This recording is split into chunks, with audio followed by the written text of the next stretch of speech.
Hello everyone, I'm Jon Salmanton-García from the University Hospital of Cologne in Germany, and today I would like to speak to you about the latest EPICOVIDEHA publication, Improved Clinical Outcome of COVID-19 in Hematological Malignancy Patients Receiving a Fourth Dose of Anti-SARS-CoV-2 Vaccine. These are my disclosures and also the ones of the EPICOVIDEHA registry.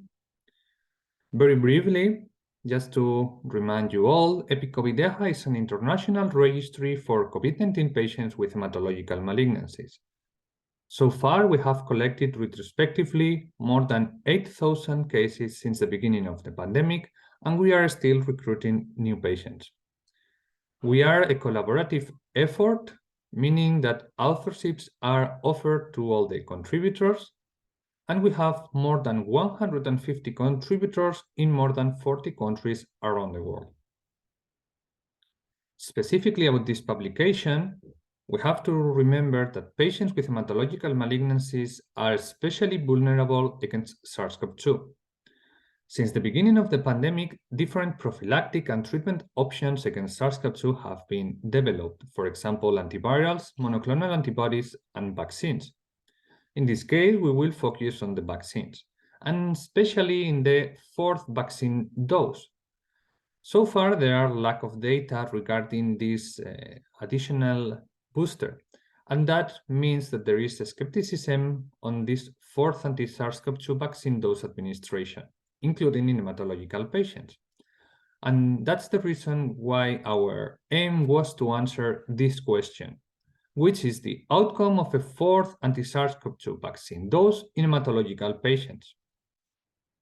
Until August 2022, we collected 102 cases with a fourth anti-SARS-CoV-2 vaccine dose out of more than 7,000, basically the 1% of the patients. And in this case, all of the patients were coming from Europe. In the 94% of the occasions, the patients were having their first COVID-19 episode after the fourth vaccine dose. 65% were male, and the median age was 69 years old. Only 9% of the patients were younger than 50 years old. The most common comorbidities were cardiopathies in the 50% of the sample, diabetes mellitus in the 15%, and chronic pulmonary diseases in the 13%. Regarding the baseline malignancy, most of the patients had non-Hodgkin lymphoma, 39% of them, plasma cell disorders, and chronic lymphoid leukemia. The malignancy was active at COVID-19 onset in the 37% of the patients and control in the 62%. The last vaccine before COVID-19 was administered at a median of 42 days before the episode onset. And the most common variant of concern was Omicron. Hospitalization was required in 40% of the total of patients, and also from the total of patients, only 4% needed to be admitted in the intensive care unit.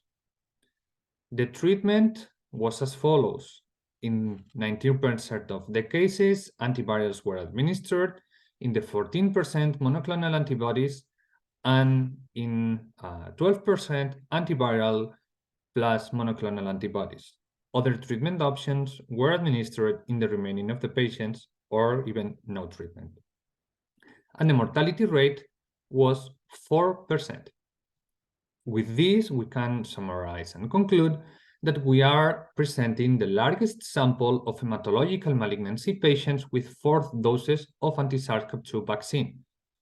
The genotyping was only possible in 43% of the cases, and we did observe a reduced number of severe and critical cases compared to patients with less vaccine doses and previous pandemic waves. The most common malignancies were lymphoproliferative ones. Only 40% of the patients require hospitalization, and there was a very reduced mortality of the 4%. As a conclusion, we can say that the second vaccine booster, or the fourth vaccine dose, might be of particular interest in these patients, in hematological malignancy patients. Finally, I would like to thank to all the contributors of cases to this publication. And in case you are interested in contributing cases to the EPICOVIDEHA registry, you are still on time, and you can do it following these two paths, sending us an email or contacting us via Twitter. Thank you very much, and see you next time.